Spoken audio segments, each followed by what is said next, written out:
Hello guys, and welcome to Whisky Wars.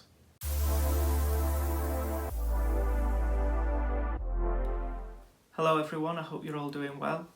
Today we're going to be looking at two blended Scotches, Monkey Shoulder, a Speyside blend, and Old St Andrews, the Clubhouse.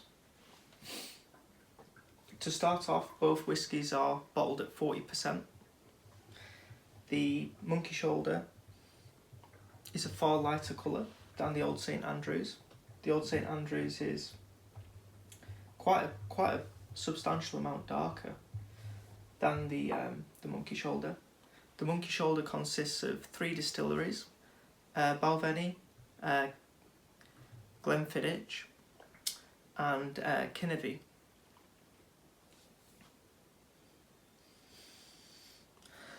On the nose you get apples, pears, touch of marmalade on there.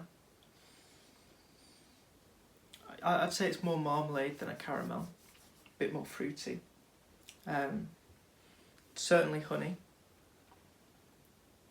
A bit of cinnamon on there, although it's not a spicy nose. It's quite soft, a little bit bland, but fruity and light fruits. Maybe a little bit of apricot on the nose, although I'd say there's more apple and pear for sure. I think a bit of vanilla as well on the back end.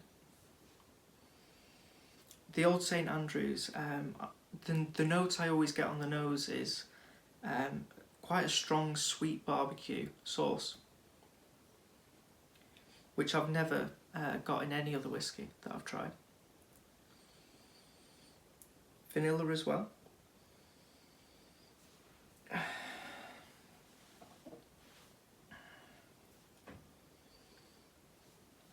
little bit of fruit, maybe a slightly darker fruit,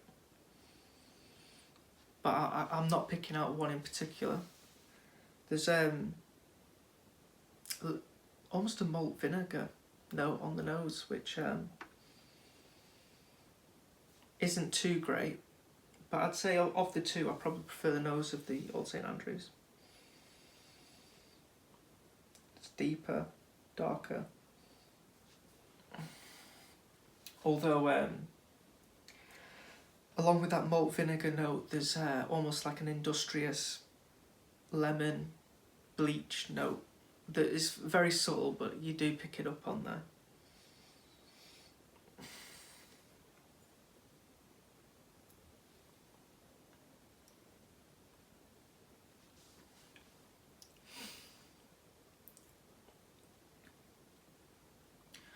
Okay, to taste, you get probably some of that lemon bathroom cleaner note coming through. Neutral spirit for sure. So they're both non-age statement whiskies, so that's probably a reason for that. It does taste quite young. The sweet barbecue note that you get on the nose that's quite heavy, it's there on the taste, but it's quite subdued.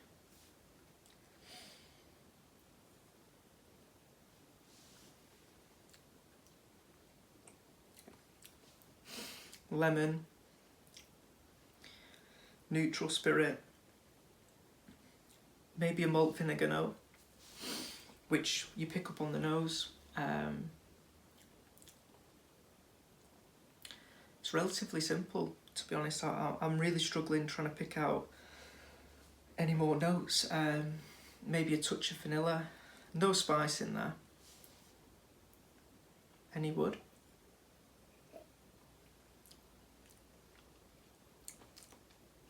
Probably not. And there's very little aftertaste on it as well. In fact, the closest aftertaste I would say is a vodka. When you drink vodka neat, that aftertaste that's very short with just neutral spirit. There's no real flavour there. That's the same aftertaste you get on this, so quite disappointing.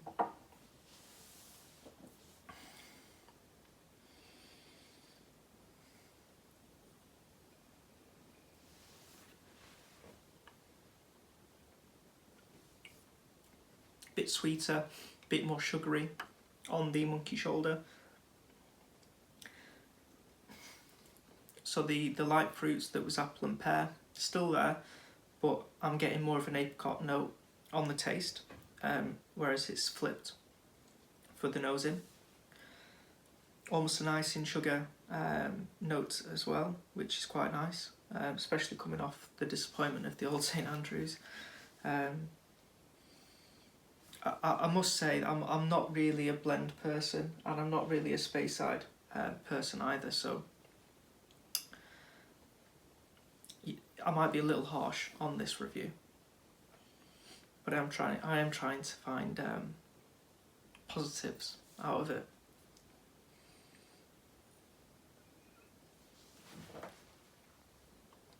The Monkey Shoulder's consistency is a lot thicker, a bit more creamy than the Old St Andrews, which was very thin. There's a butterscotch note in here, which is very pleasant, and it's a lot maltier. There's a lot of a much stronger malt note in this whiskey.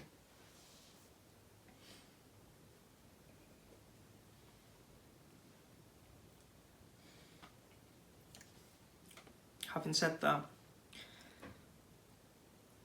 there's not much else going on. Still relatively simple, but I'd argue there's more complexity. There's certainly more notes that I'm picking up from the Monkey Shoulder. The finish on both, the finish on the Old St Andrews is really short. The finish on the Monkey Shoulder lasts slightly longer. I'd say maybe it's pushing towards a medium length finish. You get the butterscotch turning into an icing sugar. The apricot turns into a lighter note, maybe a pear. It is quite a nice finish, although I'd like it to be a little longer.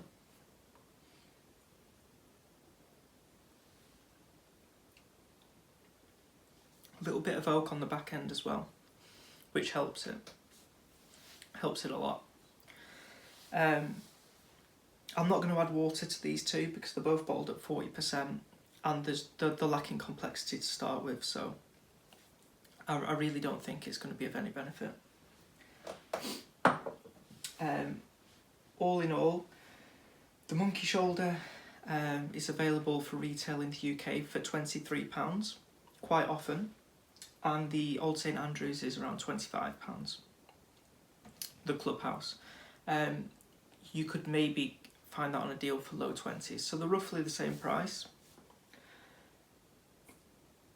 The Monkey Shoulder is actually really good in a cocktail as well, so if you're a cocktail person, the Monkey Shoulder is a good one just to have on your bar, because guests, no one's going to be offended from drinking a Monkey Shoulder, and you've got the cocktail aspect of it as well for a low price. A little bit more complexity for sure, a little bit of a longer aftertaste. This review's really quite easy, both quite simple, but the Monkey Shoulder is by far the better whiskey of the two. It's the better blended malt, and that's today's winner.